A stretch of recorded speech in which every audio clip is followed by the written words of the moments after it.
ధ్యానం చెప్తే ఎవరు చేసేవాళ్ళు కాదు.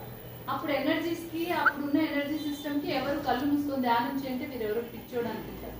సో ఆయన ఏం చేశారు, శ్రద్ధ షాబురి అని చెప్పేసి షిరిడి సాయిబాబా అంత సబ్కా మాలిక్ ఏక్ హై, అందరికీ ఒక్కడే మాలికుడు అని అలా చెప్తూ ఆ భక్తి పారవశ్యంలో వాళ్ళని ఏమంటారు, ఆ భౌతిక జీవితం నుండి బయటకు వచ్చి ఆధ్యాత్మిక అనుభూతిని ఆయన కలిగించారు షిరిడి సాయిబాబా కదా. సో ఏది ఏది రాంగ్ కాదనమాట, ప్రతి ఒక్కటి స్టెప్ వైజ్.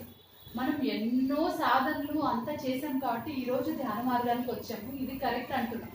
ఈ ధ్యాన మార్గానికి వచ్చి వెనక మెట్లని రాంగ్ అంటే సరిపోతుందా చెప్పండి?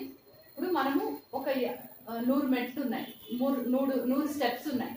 మనము 50వ స్టెప్ మీద ఉన్నాం, 50th స్టెప్ మీద ఉన్న మనము 49 స్టెప్స్ రాంగ్ అంటే కరెక్ట్ అవుతుందా?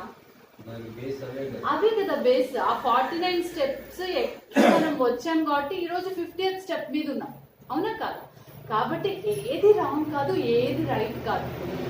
వాళ్ళు అక్కడ పూజలు, పునస్కారాలు, హోమాలు, జపాలు, తపాలు అన్నీ చేస్తున్నారు అంటే అవన్నీ రిచువల్స్. మీరు చూడండి, నేను చిన్నప్పుడు టీవీ అప్పుడప్పుడే వచ్చింది. టీవీ అసలు ఇన్వెంట్ అయినది చిన్న పోర్టబుల్ టీవీ వచ్చింది. తర్వాత రేడియో నుండి పోర్టబుల్ టీవీ నుండి మామూలు టీవీ నుండి ఎల్సిడి, ఎల్ఈడి. ఇప్పుడు ఎవరైనా పోర్టబుల్ టీవీ చూస్తారా? ఇప్పుడు ఎవరైనా మామూలు టీవీ చూస్తారా? అందరూ ఎల్సిడి, ఎల్ఈడి ఇంకా అడ్వాన్స్డ్ పోతున్నాం కదా.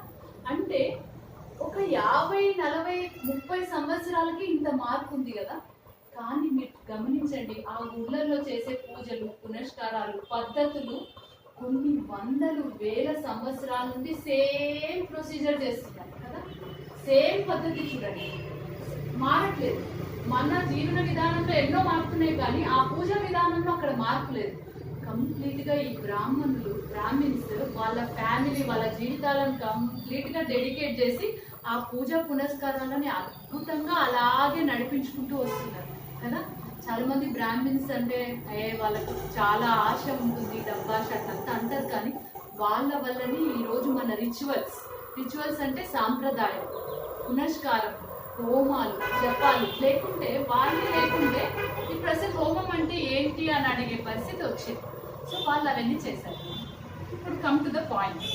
ఈ పూర్వం ఉన్న ఆ ఆలయాలలో ఎందుకు ఎనర్జీస్ బాగున్నాయి? ఒక్కటి ఏంటి అంటే ఆ ఆలయ కట్టడాలన్నీ కూడా గోపురాకారపు కట్టడాలు, మ్యాక్సిమం పిరమిడ్ షేప్స్, గోపురాకారపు కట్టడాలు. రెండవది ఏంటి, అమ్మ చెప్పినట్లు అక్కడ గుడికి వెళ్ళేవాడు ఎవ్వరు కూడా ఒక పాప భీతితో ఉంటాడు. నేను ఏ తప్పు చేయకూడదు, నాకు అన్ని బాగా జరగాలి.